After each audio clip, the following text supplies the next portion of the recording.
नमस्कार, जय मसीह की। प्रभु यीशु मसीह में आप सबको हमारे इस चैनल द लाइट अपोलोजेटिक्स में स्वागत करते हैं। सो मसीह मेरे प्रियो, इस समय हम लगातार धर्मांतरण को लेकर हम अपने चैनल से आवाज़ उठा रहे हैं। और छत्तीसगढ़ में इस समय जो धर्मांतरण का कानून लागू हुआ है, इसको लेकर जो सत्ता में बैठी हुई है जो पार्टी, वो अपना सियासत गरमाने में वो लगी हुई है। तो ये लोगों को किसी के भलाई से कोई मतलब नहीं है। ये लोग जो सोच रहे हैं कि धर्मांतरण कानून को लगाकर हम लोगों का भलाई करेंगे, दरअसल उनको भलाई से कोई मतलब नहीं है। लेकिन ये विवाद बनाकर जो सही मुद्दे से जनता को भटकाने का प्रयास किया जा रहा है। तो आज एक न्यूज़ चैनल में जो कुछ भी बात हुआ है, उसको लेकर मैं आज कुछ क्लैरिफिकेशन मैं आप लोगों को दूंगा और मैं अपना पक्ष रखूंगा। सबसे पहले इसको हम सुनते हैं और इसका रिएक्शन देते हुए हम आगे बढ़ते हैं।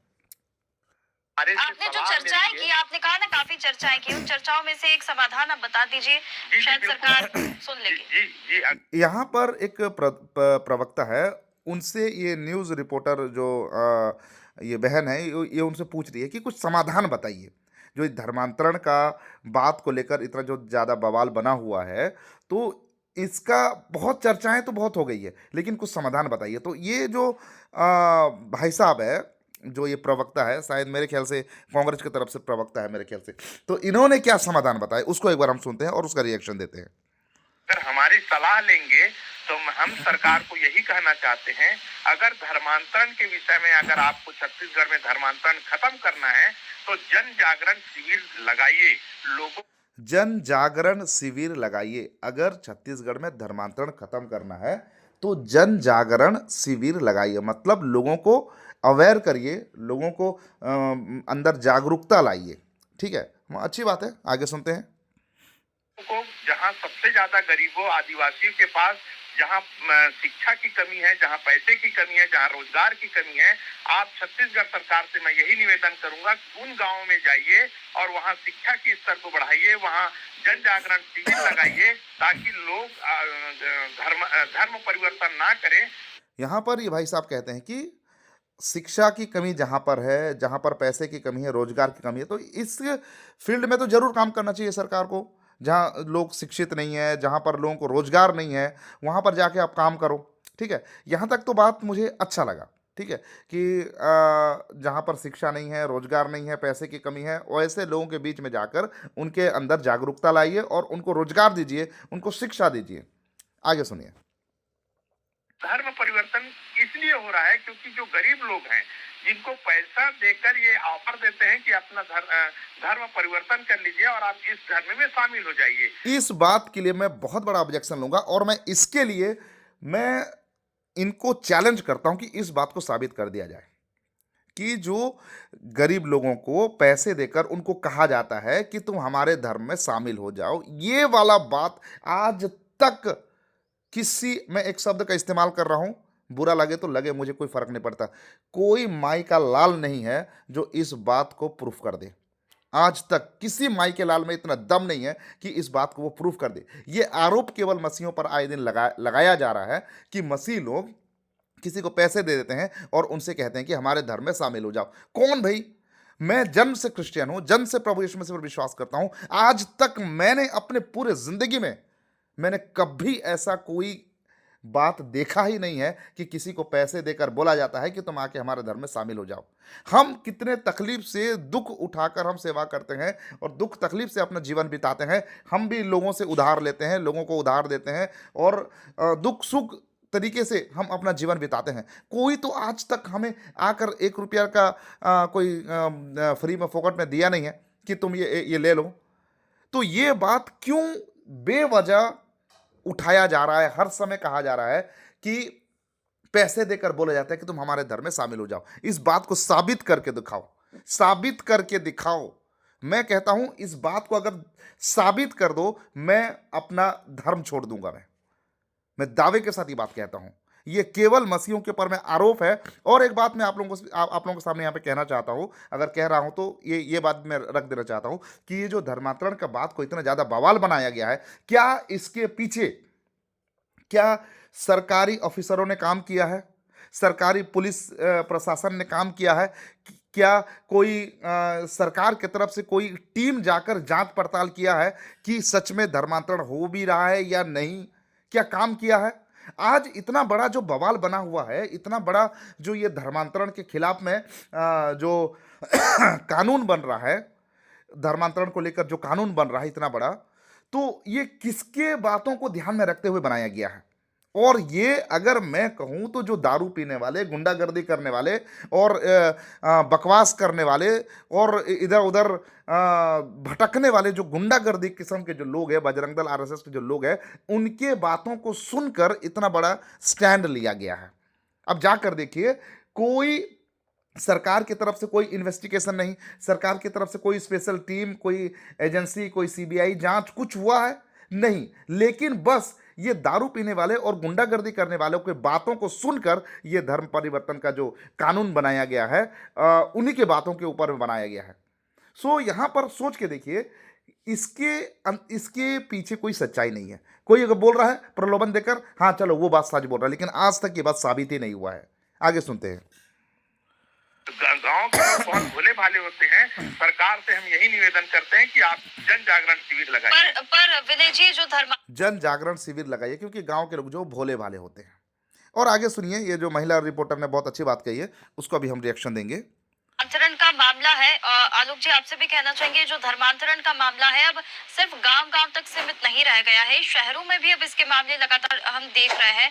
अगर हम इसका कारण बताएं कि इलिटरेसी इसका कारण है, अनएम्प्लॉयमेंट इसका कारण है, लोगों को पैसों की जरूरत है और शिक्षा की जरूरत है, तो शहरों में भी पढ़े लिखे लोगों के बीच में हम ये मामले देखने के लिए हमें मिलते हैं। तो फिर इसकी असली वजह क्या मानी जाए?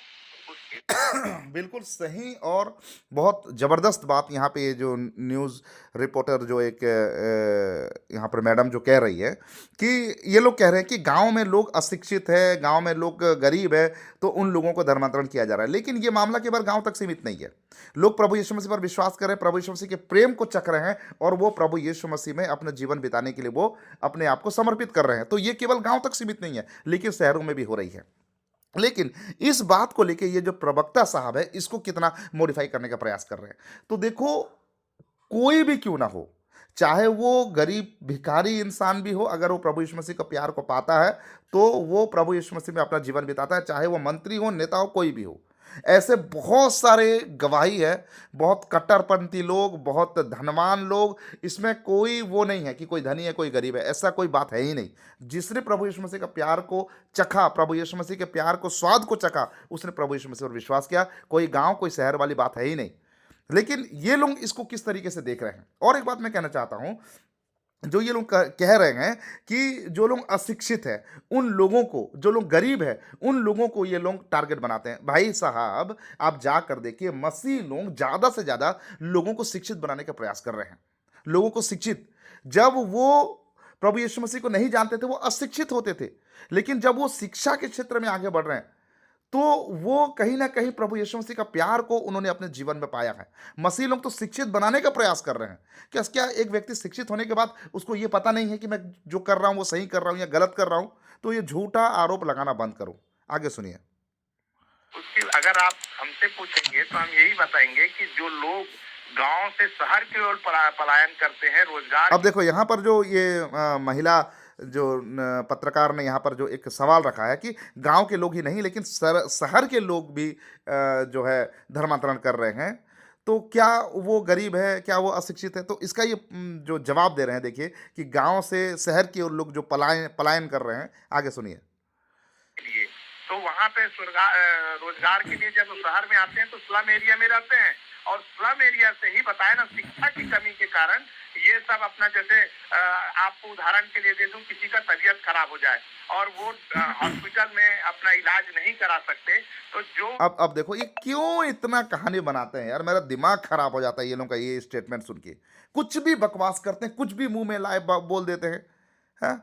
गांव से लोग शहर में पलायन कर रहे हैं और वहां पर जो अशिक्षित है, जो हॉस्पिटल में नहीं जा सकते, वो लोग इन लोग के पास जाके और आगे सुनिए। उनकी सेवाएं हैं, जो उनकी उम्मीदें होती है जिससे, तो वो उनसे वो ठीक हो जाते हैं, शायद ऐसा उनका कहना है। शायद ठीक हो जाते हैं, मतलब ये कहने का प्रयास ये कर रहे हैं कि कोई अगर चर्च में जाता है और वहाँ पर वो ठीक हो जाता है, तो भाई उनका ये कहना है, तो उनका जो कहना है, उनके स्टेटमेंट को एक बार आप बारीकी से जांच करके देखो क्या वो झूठ बोल रहे हैं या फिर उनको कोई प्रेशर दिया गया है। तो ऐसा ये बकवास करना बंद करो। और ये लोग केवल अपने सियासती कुर्सी चमकाने के पीछे ये लोग कुछ भी बकवास करेंगे।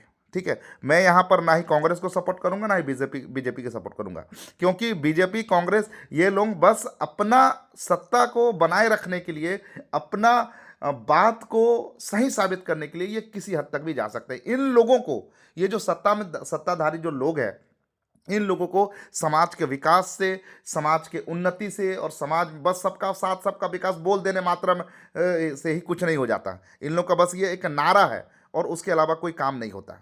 ठीक है, तो ये लोगों को समाज के उन्नति, समाज के विकास से कोई लेना देना नहीं है। बस इनको अपना पक्ष रखना है, मजबूती से रखना है और अपने आप को वोट बैंकिंग को बचाए रखने के लिए आगे अपना कदम बढ़ाना है। इसके अलावा इनको समाज के हित के लिए 1% भी इनको कोई चिंता नहीं है। आगे सुनिए। तो उनको वो मानने लग जाते हैं जी, और जी। ये धीरे धीरे शहर में भी फैलते जा रहे हैं। आलोक जी इस पर आपकी भी एक प्रतिक्रिया मैं चाहूंगी। देखिए, 5 वर्षों के शासनकाल में कांग्रेस ने सिवाय भ्रष्टाचार के और छत्तीसगढ़ की जनता को कुछ भी नहीं दिया। और आगे सुन के भी कोई फायदा नहीं है। ये लोग बस एक दूसरे के ऊपर आरोप लगाएंगे। अगर भारतीय जनता पार्टी है तो वो कांग्रेस के ऊपर आरोप लगाएगी, अगर कांग्रेस है तो बीजेपी के ऊपर आरोप लगाएगी। तो ये लोग बस एक दूसरे को आरोप लगा रहे हैं और लोगों को सही मुद्दे से ये लोग भ्रमित कर रहे हैं। ठीक है, तो मैं कोई कांग्रेस का सपोर्टर नहीं हूँ, ना कोई बीजेपी का सपोर्टर हूँ। ठीक है, पिछले जो यहाँ छत्तीसगढ़ की सरकार कांग्रेस के हाथ में था, लेकिन उस कांग्रेस ने भी क्या कर दिया। सो मसीह मेरे प्रियो, यहाँ पर आप किसी पार्टी के ऊपर में भरोसा मत रखिए, क्योंकि ये जो पार्टी वाले लोग हैं ये लोग बस अपनी रोटी सेकने में लगे हुए रहते हैं। और यहाँ पर जो कानून इस समय छत्तीसगढ़ में धर्मांतरण को लेकर जो कानून बनाया गया है और जो कानून लागू हो रहा है, इसके हम सख्त खिलाफ है और ये सरासर अन्याय हो रहा है और मसीहों को प्रताड़ित करने का यहाँ पर प्रयास किया जा रहा है। मैं फिर से एक बार कुछ शब्दों को मैं याद दिला देना चाहता हूँ कि ये जो बात बना हुआ है, जो ये कानून बना हुआ है, ये किसके बेस पे बना हुआ है।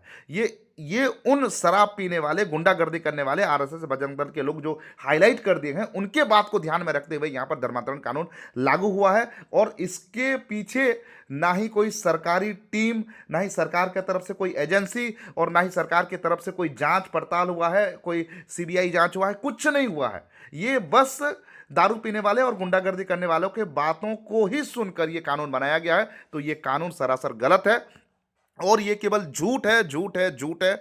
इसमें समाज में दंगाई आएगी, समाज में इस कानून को लेकर समाज में बहुत उपद्रव होगा, बहुत मारपीट होगा और बहुत कुछ होने वाला है। समाज के हित की तो बात बिल्कुल है ही नहीं। सो इस वीडियो को आप ज़्यादा से ज़्यादा शेयर करिए ताकि ये जो आवाज़ है ये आवाज़ और भी बुलंद हो सके। तो आज के लिए बस इतना ही, मिलते हैं अगले और एक नए वीडियो के साथ। तब तक के लिए प्रभु आप सबको आशीर्वाद प्रदान करें। आप सबको नमस्कार, जय मसीह की, praise the Lord, God bless you.